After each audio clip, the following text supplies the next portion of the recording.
किसान आंदोलन के लगभग 20 दिन हो चुके हैं और इस बीच वार्ताओं की लंबी कोशिश हुई, लेकिन कोई भी सिरा सर नहीं चढ़ रहा है। इस बीच सुप्रीम कोर्ट में एक वकील की याचिका पर सुप्रीम कोर्ट ने एक समिति का गठन कर दिया है और कहा है जिस तरीके का आंदोलन चल रहा है वो एक राष्ट्रीय समस्या हो सकती है, राष्ट्रीय इशू बन सकता है, इसलिए एक समिति का बनना बहुत जरूरी है और समिति बनाना चाहती है सुप्रीम कोर्ट। वैसे तो इस मामले पर बृहस्पतिवार को यानी कि गुरुवार को बातचीत होनी है, फिर बातचीत होनी है, लेकिन अब सवाल ये उठता है कि क्या सभी समस्याओं के लिए सुप्रीम कोर्ट अपने अधिकार का उपयोग करके आगे बढ़ेगी और बाकी संस्थाएं जो हैं लोकतंत्र को जीवित रखने वाली वो क्या कर रही हैं बैठ करके, खास तौर से विधायिका और कार्यपालिका। और दूसरी तरफ ये भी सवाल उठता है कि सुप्रीम कोर्ट का काम क्या है। सुप्रीम कोर्ट का काम तो होता है कि आमतौर पे ये माना जाता है कि कानून की वैधता की जांच करना कि कानून सही है कि नहीं है, और दूसरा ये कि कानून को लागू ठीक से किया जा रहा है या नहीं है। पूर्व में भी बहुत सारी ऐसी घटनाएं हुई हैं, इतिहास है ऐसी घटनाओं का जिसमें सुप्रीम कोर्ट को हस्तक्षेप करना पड़ा है।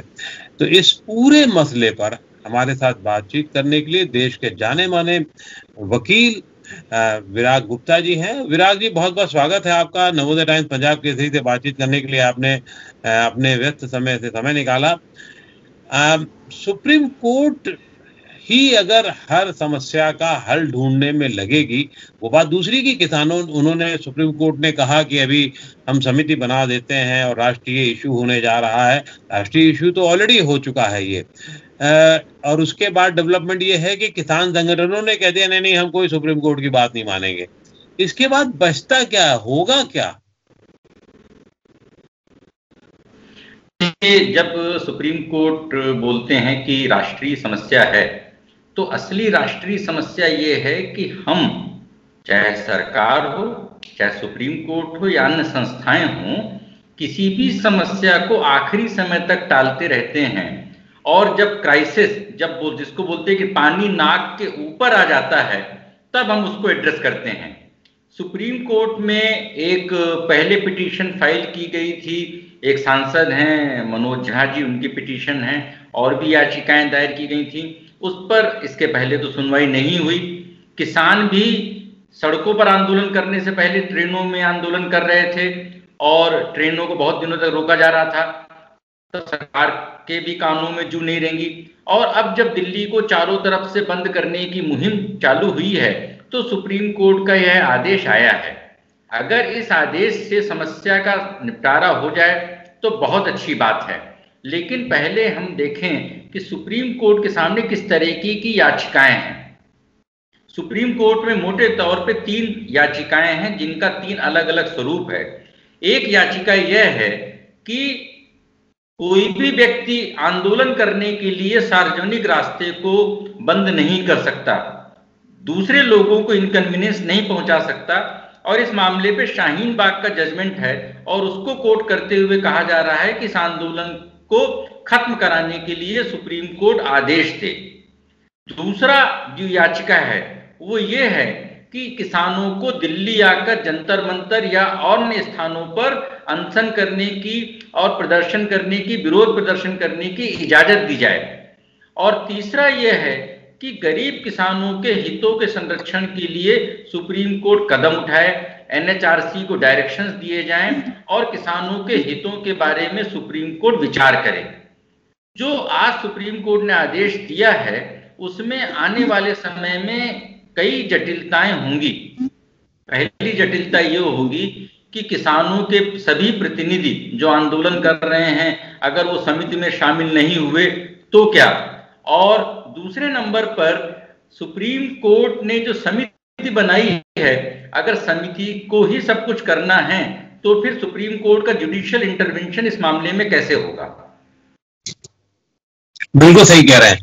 अब लेकिन उससे बड़ी समस्या जो है, सरकार कुछ कहे ना कहे, समिति बनानी चाहिए नहीं बनानी चाहिए, सुप्रीम कोर्ट के की मंशा के बाद में किसानों ने कह दिया है कि नहीं नहीं, हम कोई समिति में नहीं जाएंगे।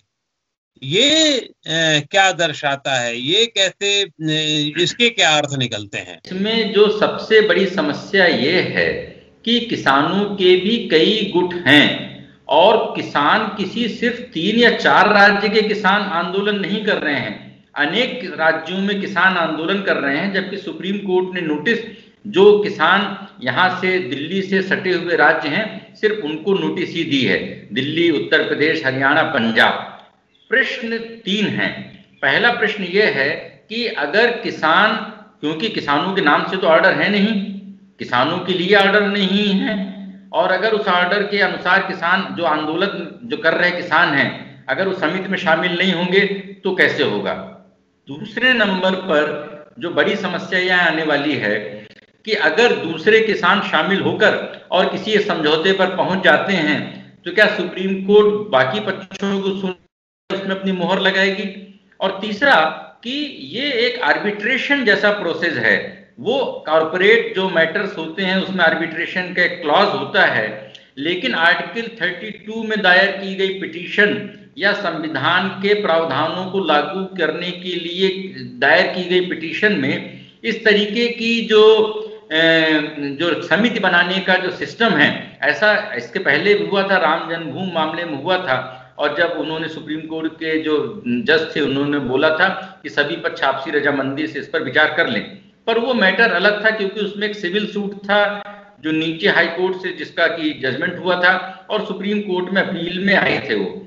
लेकिन ये मसला तो एक अलग मसला है जिसमें कि सुप्रीम कोर्ट को यह देखना है कि कानून का पालन कैसे हो, और यहाँ पर 2 विरोधाभास हैं।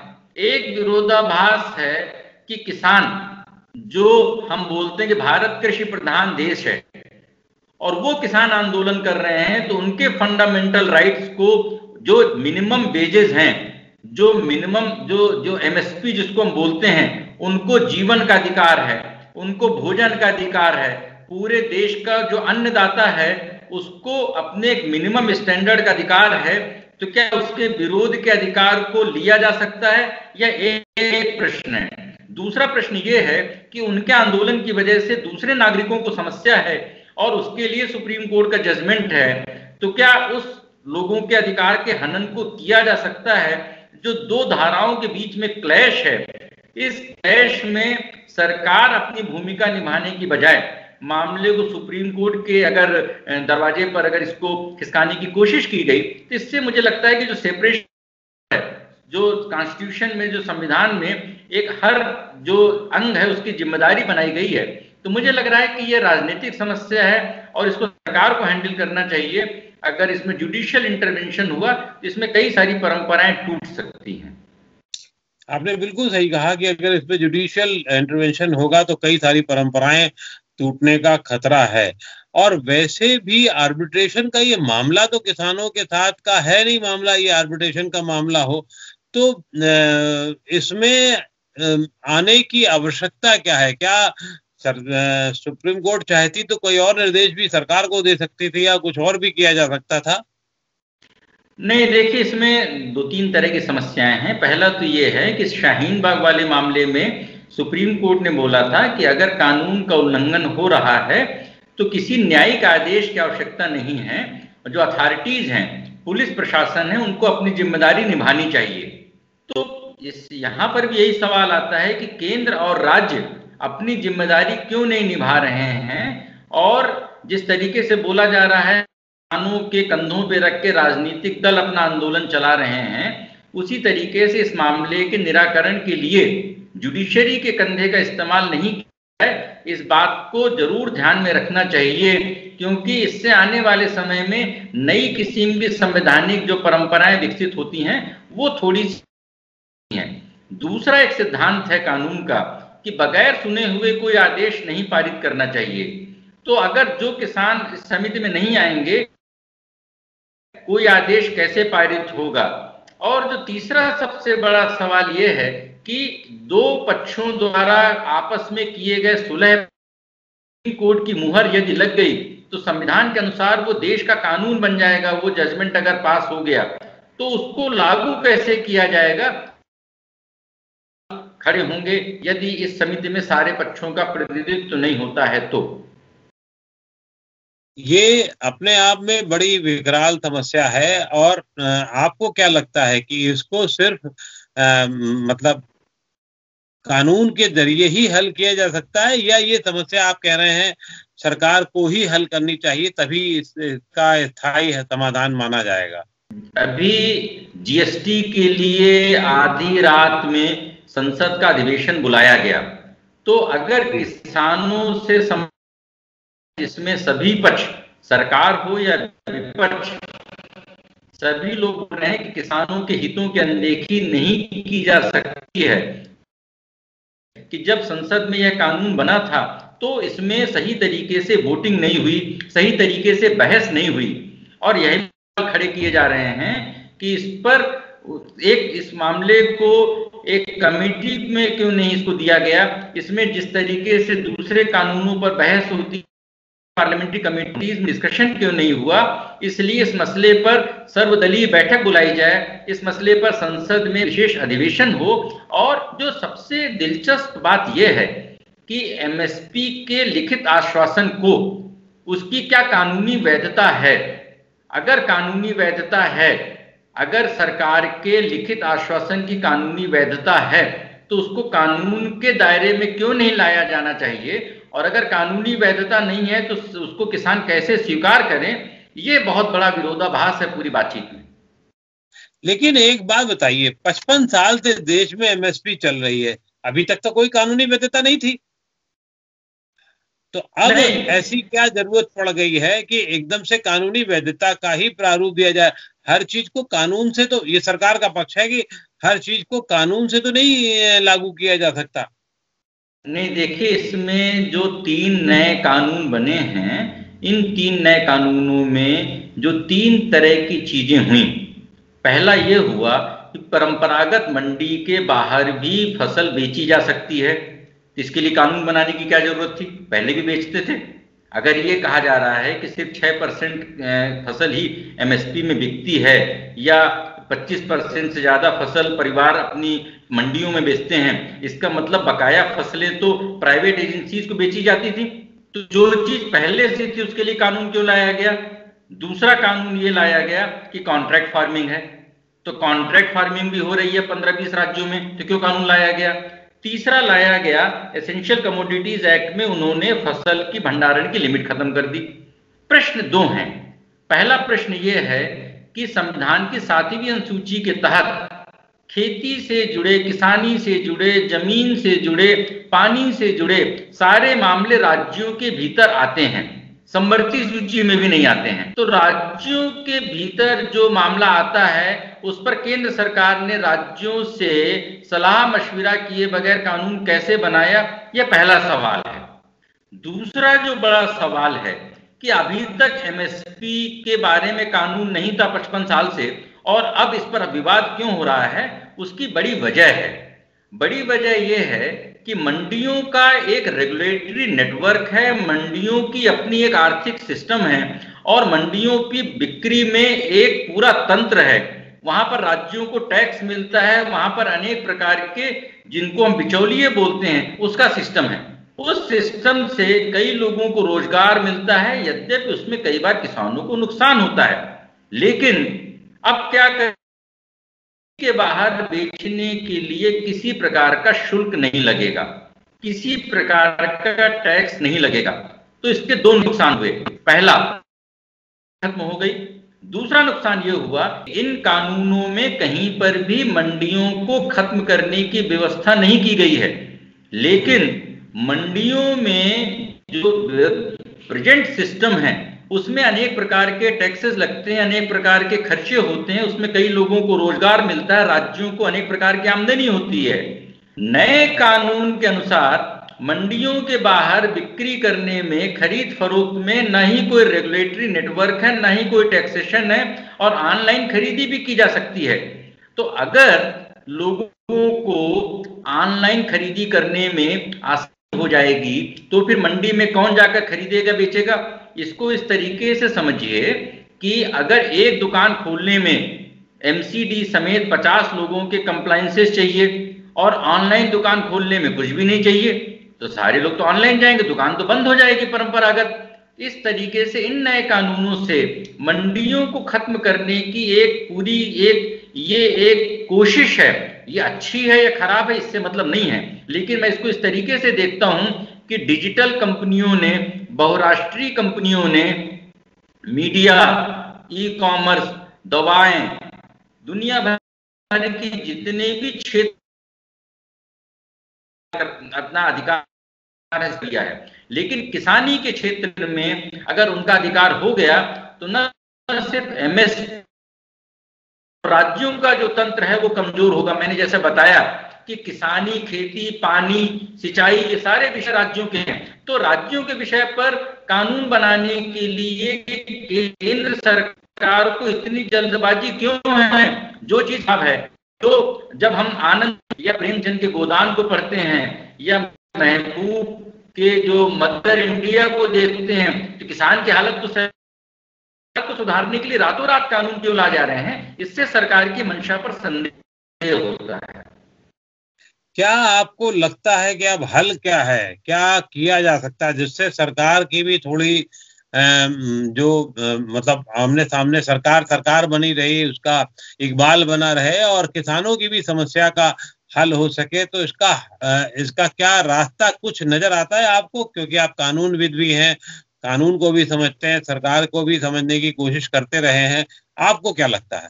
नहीं, देखिए 5-6 साल पहले जब भूमि अधिग्रहण कानून पर सरकार अध्यादेश लाई थी, कानून लाई थी, और विरोध के बाद उसको वापस करना पड़ा। सरकार जो इंडस्ट्रियलिस्ट हैं, व्यापारी हैं, उनके दबाव लेती है, बजट प्रावधानों में कई बार बदलाव करती है। तो मुझे नहीं लगता है कि ये कोई मूंछ की लड़ाई है, ये कोई नाक की लड़ाई है जिसमें कि सरकार भी देश हित चाहती है, किसान भी देश हित चाहते हैं। तो क्यों न नए तरीके से कानूनों पर विचार किया जाए और राज्यों की सहमति से इसको किया जाए और ये बताया जाए, जब बार बार प्रेजेंटेशन हो रहे हैं, ये बहुत आसान है कहना कि इन्वेस्टमेंट आएगा, वेयर हाउसिंग में इन्वेस्टमेंट आएगा, टेक्नोलॉजी आएगी, लेकिन अगर कोई फसल, कोई अनाज आयात करने में सस्ता मिल रहा है तो निजी कंपनियां किसानों से ज्यादा दामों में कैसे खरीदेंगी? निजी कंपनियां जिन्होंने सरकारी बैंकों को चूस कर खोखला कर दिया है, वो खेती किसानी के लिए क्या सेवा या क्या? इन बातों को समझना जरूरी है। तो मुझे नहीं लगता है कि यह विषय इतनी आसानी से हल हो जाएगा और इसमें सभी राज्यों को साथ में लेकर चलने की आवश्यकता है, तभी ऐसे कोई भी कानून सफल हो पाएगा।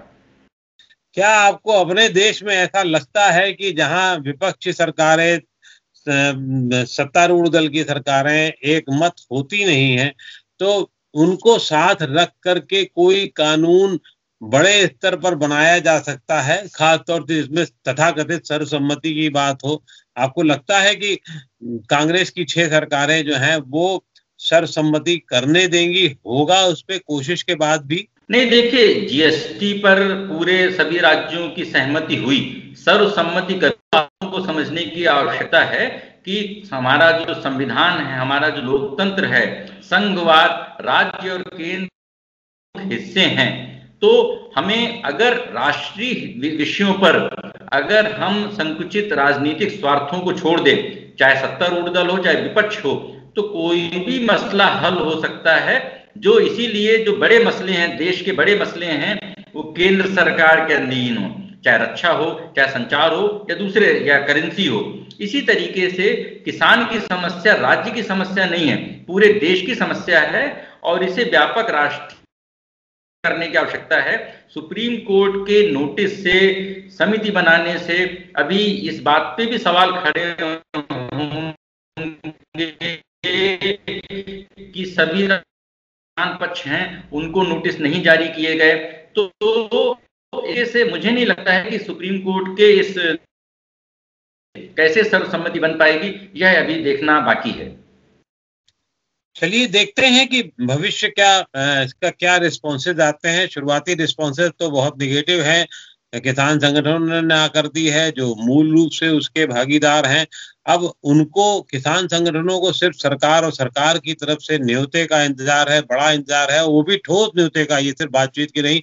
और दूसरी तरफ सरकार ने काउंटर आक्रामकता भरे अभियान को भी अपने शुरू कर दिया है कि ये कानून जो है वो देश हित के लिए है, किसानों के हित में है। अभी कुछ कहना मुझे लगता है कि बहुत जल्दबाजी होगी कि क्या होगा। हाँ, ये लगभग तय है जो अभी आपने कहा कि समिति बनाने से शायद कोई बहुत बड़ा हल नहीं निकलने जा रहा, लेकिन करनी पहल जो है वो सरकार को ही होगी, ऐसा हम लोगों की बातचीत से लगता है। बहुत-बहुत आभार आपका विराग जी, आपने इतना समय दिया और हमसे बातचीत के लिए सहमति दी। शुक्रिया।